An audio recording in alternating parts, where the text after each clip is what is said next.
നമുക്ക് സേതുവിന്റെ പല്ലവിയുടെയും നാളത്തെ നല്ലൊരു വിശേഷം കേട്ടാലോ? അതിനു മുമ്പായി ആദ്യമായി കാണുന്നവരുണ്ടെങ്കിൽ ചാനൽ ഇഷ്ടപ്പെട്ട ഒന്ന് സബ്സ്ക്രൈബ് ചെയ്യാൻ മറക്കരുതേ. വീഡിയോ ഇഷ്ടപ്പെടുവാണെങ്കിൽ ലൈക്ക് ചെയ്യാനും നിങ്ങളുടെ വിലയേറിയ അഭിപ്രായങ്ങളൊക്കെ രേഖപ്പെടുത്താനും മറക്കരുത് കേട്ടോ. നമുക്ക് നേരെ നമ്മുടെ വിശേഷത്തിലേക്ക് പോയാലോ?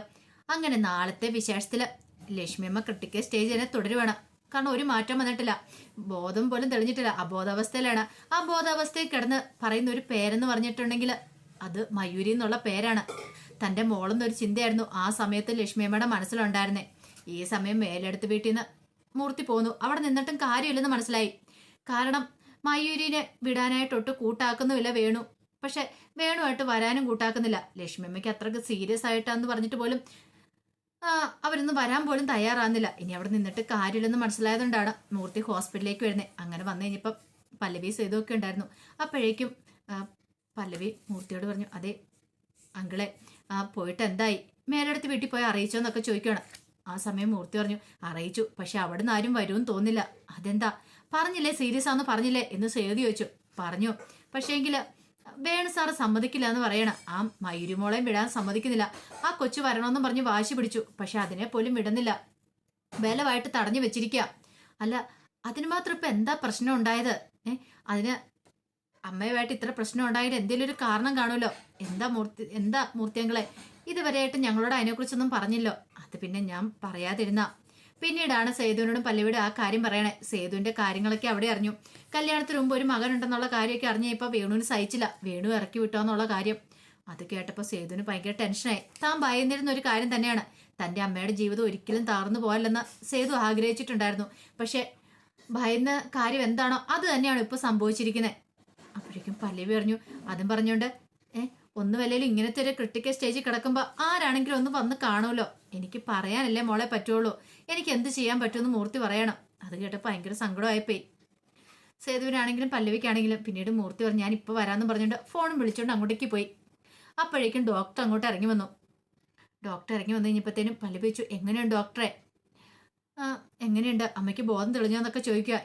ഇതുവരെയായിട്ടും ബോധവും തെളിഞ്ഞിട്ടില്ല, ബ്ലഡൊക്കെ മാറ്റി കയറ്റുന്നുണ്ട്, പക്ഷെ അബോധാവസ്ഥയിൽ തന്നെയാ. ആ സമയത്തും അബോധാവസ്ഥയിൽ കിടന്നിട്ടും ഒരു പേരെ വിളിച്ചു പറയുന്ന മയൂരി എന്നുള്ള. അപ്പോഴേക്കും സേതു ചോദിച്ചു, ഞങ്ങൾക്കൊന്ന് കാണാൻ പറ്റുമോ? അല്ല ഇങ്ങനത്തെ സ്റ്റേജ് കാണുക എന്ന് പറഞ്ഞാൽ എത്ര ബുദ്ധിമുട്ടുള്ള കാര്യമാണ്. അത് മാത്രമല്ല അവരാഗ്രഹിക്കുന്ന മയൂരി എന്നുള്ള അവരെ കാണാനായിട്ടാണ്. അല്ല അത് അവരുടെ മോളാണെന്ന് ചോദിക്കുക. അത് സാർ എൻ്റെ പെങ്ങളാന്ന് പറയാം. അങ്ങനെയാണെങ്കിൽ അവരെ കാണാനായിട്ട് ആഗ്രഹിക്കുന്നുണ്ടോ? ഒരു പക്ഷെ അവരെ ഒന്ന് കൊണ്ടുവന്ന് കാണിക്കുകയാണെങ്കിൽ നല്ലതായിരിക്കും എന്ന് പറയാണ്. എന്നും പറഞ്ഞിട്ട് ഡോക്ടർ അങ്ങോട്ടേക്ക് പോയി. ആ സമയം പല്ലി പറഞ്ഞു, എന്ത് ചെയ്ത് സേതുവേട്ടാ? ഒരു പക്ഷെ അവിടെ നിന്ന് ആരും ഇങ്ങോട്ടേക്ക് വരുമെന്ന് തോന്നില്ല. മയൂരിയെ അയാൾ വെടുത്തുമില്ലായിരിക്കും. അപ്പം നമ്മൾ എന്ത് ചെയ്യും? നീ പേടിക്കേണ്ട പല്ലവി, എൻ്റെ അമ്മയ്ക്ക് വേണ്ടിയിട്ട് ഞാൻ ആ മേലെടുത്ത് വീട്ടിലേക്ക് പോകുന്നു പറയണേ. സേതു വേണോ? അതെങ്ങനെ ശരിയാവും? ഞാൻ പോയി വിളിച്ചിറക്കിക്കൊണ്ട് വരും. എൻ്റെ പെങ്ങളെ ഞാൻ തന്നെ കൂട്ടിക്കൊണ്ട് വന്നോളാം. വേണ്ട സേതുവേട്ടാ, സേതുവേട്ടൻ പോയാൽ ശരിയാകത്തില്ല, പ്രശ്നമാണ്. കാരണം സേതു പോയിട്ടുണ്ടെങ്കിൽ വേണുമായിട്ട് പ്രശ്നം ഉണ്ടാകുമെന്നറിയാം. അപ്പോഴേക്കും സേതു പറഞ്ഞു, ഞാനല്ലേലും കാണാൻ വേണ്ടി ഇരിക്കുമായിരുന്നു. എൻ്റെ അമ്മയുടെ ആ ഭർത്താവിനെ ഒന്ന് കാണാൻ വേണ്ടി ഇരിക്കുമായിരുന്നു. അയാളെ കണ്ട് 2 വർത്താനം പറയണമെന്ന് എനിക്കുണ്ട്. ഇതങ്ങനെ വെറുതെ വിടാൻ ഞാൻ ഉദ്ദേശിച്ചിട്ടില്ല. എൻ്റെ അമ്മയെ ആത്മഹത്യക്ക് തള്ളിവിട്ട അയാളാണെങ്കിൽ അയാൾക്കുട്ടുള്ള പണി ഉറപ്പായിട്ട് ഞാൻ കൊടുക്കുമെന്ന് പറയാണ്. പല്ലവിക്ക് അപകടം കൊടുത്തു. പല്ലവി പറഞ്ഞ്, സേതുവേട്ടൻ ഒരു കാര്യം ചെയ്യ, ഇവിടെ നിൽക്കുക, എന്തെങ്കിലും ആവശ്യം വന്നാലോ ഞാൻ മേലെടുത്തേക്ക് പോയി മയൂരിയെ കൂട്ടിക്കൊണ്ട് വരാം. നീ പോയിട്ട് എന്താവാനാ? എനിക്ക് പോയിട്ട് കൂട്ടിക്കൊണ്ട് വരാൻ പറ്റുമോ? എന്താ എന്നെ വിശ്വാസമില്ലേ? ഞാൻ പോയി കൂട്ടിക്കൊണ്ട് വരാം സേതുവേട്ടാന്നൊക്കെ പറഞ്ഞു. അങ്ങനെ പല്ലവി മേലെടുത്ത് വീട്ടിലേക്ക് പോവാണ്. ഈ സമയത്ത് മേലെടുത്ത് ഭയങ്കര ടെൻഷനോടെ ഇരിക്കുമോ മയൂരി പിന്നീട് വീടിൻ്റെ അടുത്ത് നിന്നിട്ട് പറഞ്ഞു, പപ്പ എനിക്ക് എന്താണെങ്കിലും പോയാൽ മതിയാവുള്ളൂ, എനിക്ക് പോകാതിരിക്കാൻ പറ്റില്ല എന്ന് പറഞ്ഞു. ആ സമയം വേണു പറഞ്ഞു, നീ ഇവിടെ നിന്ന് ഇറങ്ങിയിട്ടുണ്ടെങ്കിൽ പിന്നെ ഇങ്ങനൊരു മകളില്ലെന്ന് ഞാൻ കൂട്ടും. ശൈലജ പറഞ്ഞു, അല്ലെങ്കിലും എന്തിനാ പോകുന്നേ? ഇപ്പൊ അവനുണ്ടല്ലോ അവിടെ, സേതുമാധവനുണ്ടെന്നല്ലേ പറഞ്ഞേ, നീ പോകേണ്ട കാര്യമൊന്നുമില്ല. പപ്പ എന്ത് വർത്താനായി പറയണേ? അപ്പച്ചിയോടൊപ്പം ചേർന്നിട്ട് എൻ്റെ അമ്മയാ കിടക്കുന്നേ. അമ്മയ്ക്ക് എന്തെങ്കിലും സംഭവിച്ചു പോയാണ്ടല്ലോ പിന്നെ ഞാൻ ക്ഷമിക്കില്ല. പപ്പായ്ക്ക് അമ്മയെ ഇവിടെ നിന്ന് ഇറക്കി വരേണ്ട കാര്യമൊന്നും ഇല്ലായിരുന്നു. അപ്പൊ നീ എന്നെ ചോദ്യം ചെയ്യാൻ തുടങ്ങിയല്ലേ എന്നൊക്കെ പറഞ്ഞുകൊണ്ട് ഭയങ്കരമായിട്ട് ദേഷ്യപ്പെടുവാണ്. മയൂരിക്ക് എന്ത് ചെയ്യണമെന്ന് അറിയത്തില്ല.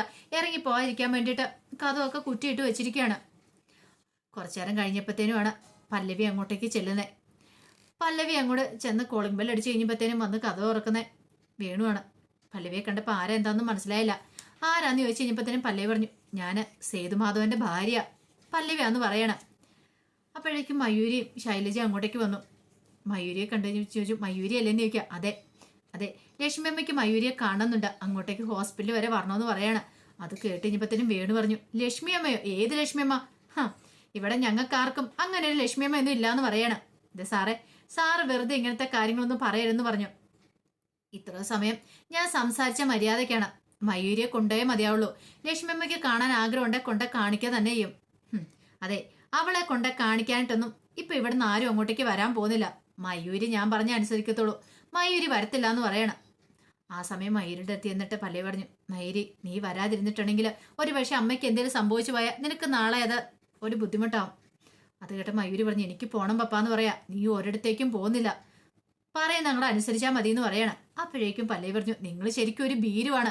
നിങ്ങൾക്ക് പേടിയാ നിങ്ങളുടെ മകളുടെ കൈവിട്ട് പോകുന്നൊക്കെ, അതുകൊണ്ടല്ലേ നിങ്ങളിങ്ങനെ പിടിച്ചു വെച്ചിരിക്കുന്നേ. അല്ലെങ്കിലും ആ പാവം പിടിച്ച അമ്മയെ ആത്മഹത്യക്ക് തള്ളിവിട്ടിട്ട് നിങ്ങൾക്ക് എന്താ കിട്ടിയത്? നിങ്ങൾ എന്ത് നേടിയെന്ന് ചോദിച്ചു.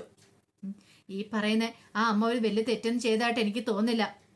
പക്ഷേങ്കിൽ ഇപ്പം നിങ്ങൾ കാണിച്ചുണ്ടല്ലോ, അതൊരിക്കലും നിങ്ങൾക്ക് ചേരുന്നൊരു കാര്യമല്ല. നിങ്ങൾ ഒരിക്കലും ലക്ഷ്മിയമ്മയോട് അങ്ങനെ ചെയ്യാൻ പാടില്ലായിരുന്നു.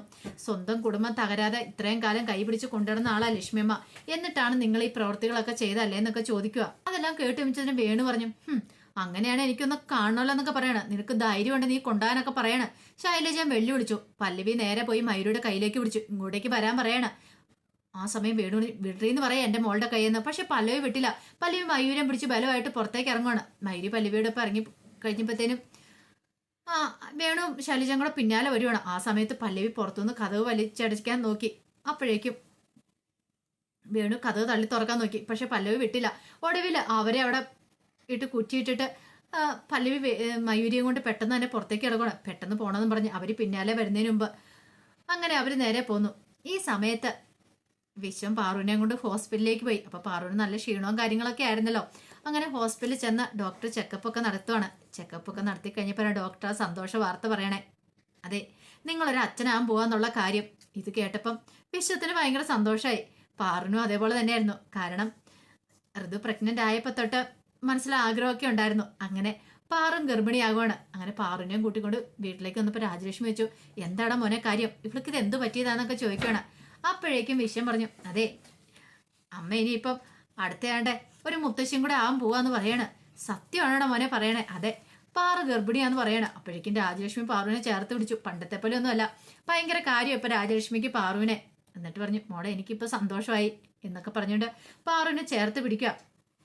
ആ സമയത്ത് വിശ്വം പറഞ്ഞു, ശരിക്കും പറഞ്ഞാൽ ഇപ്പൊ എനിക്ക് സന്തോഷമായി. കാരണം ഇപ്പൊ ഇരട്ടി സന്തോഷമാണ്. അമ്മയുടെ മനസ്സ് മാറിയതും പാറു പ്രഗ്നന്റ് ആയതും എല്ലാം നല്ല കാര്യമാണെന്ന് എനിക്ക് തോന്നേ.